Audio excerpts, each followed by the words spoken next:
Oi, aqui é o Kaká e bem-vindos a mais um vídeo. E o vídeo de hoje é a última mini biografia do ano.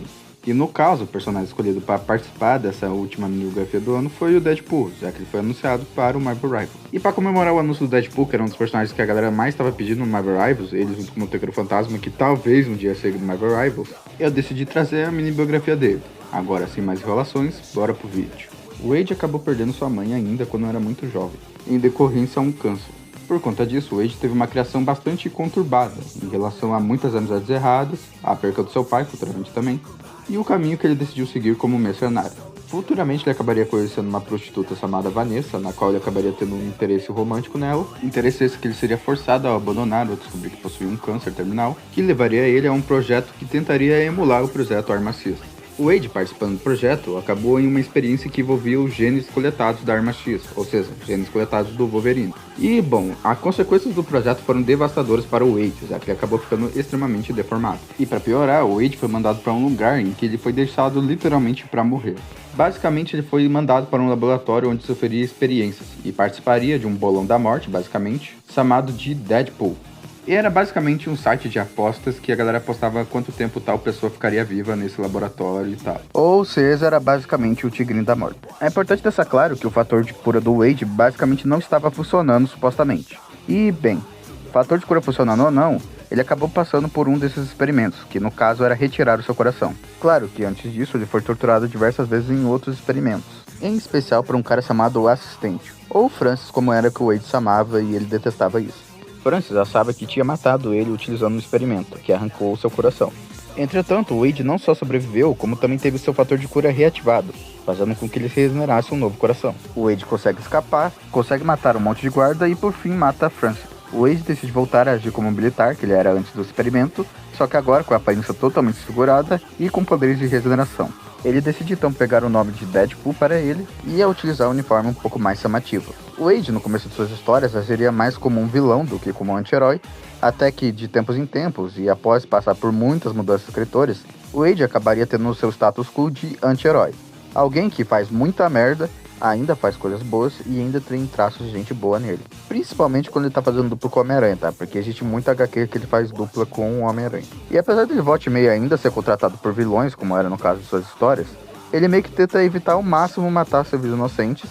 E inclusive ele tem uma das cenas mais, vamos dizer assim, fofinhas, eu diria, eu não sei descrever direito essa cena, mas é um sentimento bem bom, que é quando ele impede uma garota de se matar. Claro que ele usa bastante humor e coisas desse tipo, e usa métodos não muito convencionais, mas ele consegue fazer isso. E no final ele até fala que salvar as pessoas é mais difícil do que normalmente o que ele faz. E na verdade isso até deixa ele e o Wolverine um pouco mais parecido entre si.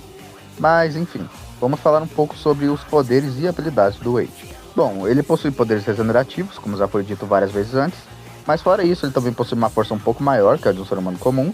Ele possui também um grande treinamento militar especializado e graças à sua loucura ele possui grande resistência a ataques telepáticos. Ou seja, ele tem uma mente estável, na verdade deixa ele forte até certo ponto.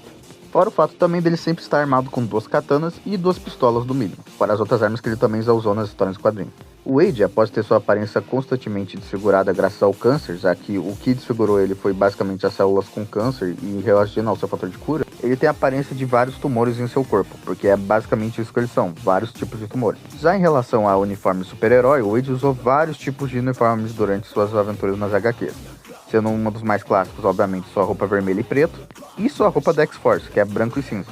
Mas é claro, ele teve vários outros uniformes também. Bom, em quesito personalidade, eu meio que já expliquei durante toda a sua história, e um pouquinho dela em relação à comparação que eu fiz com ele e Wolverine, que é a de alguém mentalmente estável e sempre agindo de maneira engraçada. O Wade, apesar dos pesares de ainda agir como militar, o Wade pode ser sim considerado uma pessoa bondosa, mas com vários defeitos morais. Falando um pouco agora sobre algumas curiosidades envolvendo Deadpool, a primeira é que, apesar do personagem ser bastante conhecido por quebrar a quarta parede, quem de fato quebrou a quarta parede primeiro na Marvel foi a Mulher Hulk. O Deadpool apenas popularizou essa ideia de quebrar quartas paredes, principalmente por causa dos filmes dele, mas quem de fato quebrou primeiro na Marvel foi a Mulher Hulk. Apesar de muita gente confundir o Wade, o Deadpool, com o Homem-Aranha, o Deadpool na verdade é uma paródia do Exterminador da DC. Tanto é que o nome verdadeiro do Exterminador é Slade Wilson, enquanto o do Deadpool é o Wade Wilson. Fora o óbvio fato dos uniformes serem bastante parecidos e os dois serem mercenários. A única diferença é que apesar do Exterminador também ter um código de ética e tal, o do Deadpool é um código um pouco mais sólido. E é claro, obviamente, o Deadpool é bem mais zoeiro que os Exterminadores, justamente por fato de ser uma paródia. Uma das falas do Deadpool no Marvel vs Capcom 3 faz referência ao antigo jogo de arcade dos X-Men, mais especificamente a frase que ele fala quando ele luta contra o Magneto, já que a frase que ele fala pro Magneto é exatamente a frase que o Magneto fala pros X-Men durante o jogo. E eu até pensei em colocar trecho da gameplay aqui, mas eu não gosto muito de utilizar a gameplay das outras pessoas, tá? Então vou ficar devendo nessa, tá? Foi mal. E a última curiosidade é que o Deadpool, apesar de ter sua própria identidade e não ser ligado a um núcleo específico agora, e por sua questão ter sido ligado aos X-Men, ele meio que virou um personagem que a Fox tinha direito no cinema. Por isso que o Deadpool e o resto dos X-Men demorou tanto para poder aparecer, obviamente, no CM. Graças à compra da Disney com a Fox em 2018, ela já não tem mais esse problema. E, enfim, gente, esse foi o vídeo, eu espero que vocês tenham gostado. Se gostou, já sabe, né? Deixa um like e considere se inscrever aqui no canal. E se quiser ajudar o canal financeiramente, o link do LivePix vai estar no comentário fixado. E eu queria muito agradecer a todo mundo para a marca que a gente tá quase chegando, que no caso é de 500 inscritos. Para a maioria dos youtubers isso parece pouco, e de fato pode ser pouco, mas para mim é uma grande vitória que eu tô quase atingindo, tá? E eu agradeço todo mundo a isso. Lembrando que quando eu chegar nos 500 inscritos, nós vamos ter lives de um jogo muito especial ano que vem. Mas é isso. Fiquem bem e até o próximo vídeo. Fui!